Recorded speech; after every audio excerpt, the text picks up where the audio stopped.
This decision will protect millions of vulnerable, unborn children. That is a reason to celebrate. Hey everybody, I hope that you all had a great week. I want to talk about a number of things that happened this week here in Washington, D.C. There's a lot that took place. First of all, I have great news on our fight for clean water locally. There's a bill that you all know that I've been working on for some period of time. It's known as the South Florida Clean Coastal Waters Act.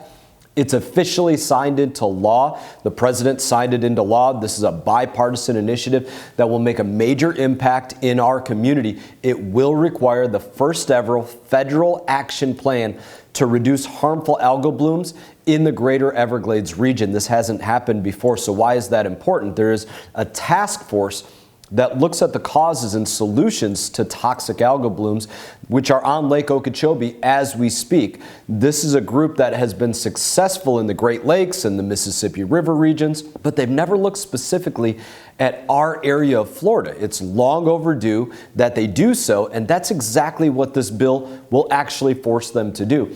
A lot of times these bureaucrats in D.C., they get tunnel vision, can't see the larger scope beyond the paper that they're pushing around at any given moment. That's why I felt the need for Congress to step in to force action on this major public health crisis that goes on year after year in our state and in our community. It's a huge win. I'm going to keep fighting to make sure that we have every resource available in that fight.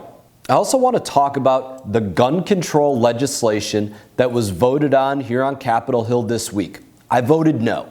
And here's some of the reasons why. You can come up with a lot of reasons, but here's some of the broad strokes. There are some ideas that came out of the Senate that have been identified. For example, this bill includes a provision written by Senators Marco Rubio and Rick Scott to implement federal clearinghouse on school safety. That's not a bad idea. It's named in the memory of 2 students killed in Parkland. The clearinghouse is available at schoolsafety.gov. It provides recommendations and best practices that schools can implement to improve school security. The clearinghouse also provides information on available federal resources and grant programs that can be used towards school safety measures. That's not a bad idea. Unfortunately, though, in the 4 years since Parkland and other shootings have occurred, on the whole, Democrats have not attempted to prioritize good faith efforts like that one to make our schools actually safer. Instead, they've made our nation less safe through efforts like defund the police, or actually demanding that the police stand down in communities for weeks or months on end in places like Portland and Seattle, reduce border security and strip Americans of their Second Amendment rights to defend themselves as they see fit and as they're comfortable with. Now, while there are some good provisions in the bill that was put forward this week that don't infringe on the Second Amendment rights, on the whole, the bill continues the trend of radical gun control proposals. So, for example, the provision to fund states' efforts to implement so-called red flag laws does not provide strong protections, strong constitutional protections for law-abiding citizens. It tramples the constitutional right to due process. Also, if your firearms were confiscated under this provision and you have to go to court to stand before a judge, the lawyer that you're going to need to get, that's on your dime. There's no defense provided. There's no public defenders available for this, and that's absolutely not acceptable. The bill also prohibits nearly all private firearms transfers. Strengthening background checks is an area that I've been supportive of before, but it has to be done in a way that does not diminish Second Amendment rights,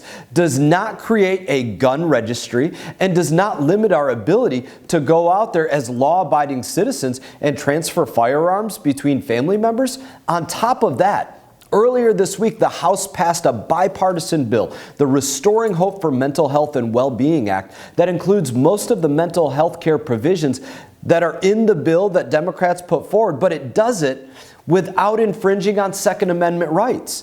This bill will help get resources to students and young people who need it. It does it in several different ways. It supports crisis care and other community mental health services. It boosts access for counseling and other services for students in rural schools. It increases children's access to pediatric mental health care through their primary care providers. It's also fiscally responsible. This bill would actually reduce the deficit. So I supported this mental health bill, and I opposed the radical gun control bill because I believe that keeping our schools and our communities safe and protecting the Second Amendment are not mutually exclusive. We can do both of those things, and I'm going to continue to support solutions that do both of those things. Now, also this week, the Supreme Court released a decision in the case known as Dobbs v. Jackson Women's Health Organization. Now, this ruling has finally reversed the disastrous decision of Roe v. Wade that has stood for almost 50 years. Now, I fought on battlefields to protect innocent. I fought against evil. I fought to uphold the Constitution. I took an oath to do that in the military, and I've taken an oath to do that in Congress. Abortion does neither. It doesn't kill the evil and protect the innocent and uphold the Constitution. Our kids are the most innocent, whether it's at a year or whether it's at birth or whether it's before birth. I have 4 children myself. This decision will protect millions of vulnerable, unborn children. That is a reason to celebrate. Finally, I want to mention really fast an absurd exchange that I had in the House Foreign Affairs Committee this week. Specifically, their answer to a question about the Biden administration's continued funding of the Palestinian Authority, the continued American taxpayer funding of the Palestinian Authority, way over in the Middle East. So first, take a look at this clip. And that has had an immensely calming effect on Gaza. What concerns me is you have 2.8 million Palestinians in the West Bank, 2 million in Gaza, on either side of Israel. Economic measures and economic hope do, without question, bring a calm and a stability to areas that otherwise would pose immense security threats for Israel. Ma'am, Israelis can want us to send money to Palestinians all they want. It doesn't mean that we have to, and it doesn't mean that that money wouldn't be better spent here securing our border, but there is no calming effect that's going on. There have been rocket attacks, stabbings, bombings, year after year after year after year. There is no track record whatsoever to say that there has been a calming effect. Now, this is patently ridiculous. She claims that the aid that is sent to the Palestinian territories has a stabilizing effect on the region. However, just over a year ago, we saw the terrorist group Hamas, the leading political and terrorist organization in all of Palestinian-controlled territory, launch rockets into Israel. This is a terrorist group that the Palestinian Authority embraces. I would hardly call that stabilizing. And that just didn't just happen last year. It happened the year before and the year before and the year before, on top of the bus bombings and the stabbings and the kidnappings and all of the other terrorist activities that they support. Now, on top of that, our national debt is where? Over $30 trillion. And inflation is doing what? It's skyrocketing. We need to be carefully evaluating every single dollar that we spend, and even more carefully evaluating any single dollar that's being sent from the American taxpayer out of our borders abroad to somewhere else. And in that context, sending any tax dollar overseas is dubious at best. Sending them to terrorist sympathizers, that's a hard one that I don't know how anybody supports that.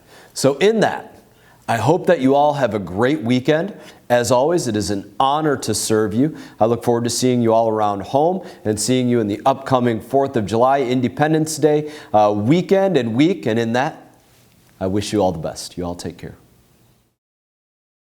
Hey everyone, thank you for watching this video. If you enjoyed the video, please click like and subscribe. I will be back on YouTube with more exclusive content, so stay tuned.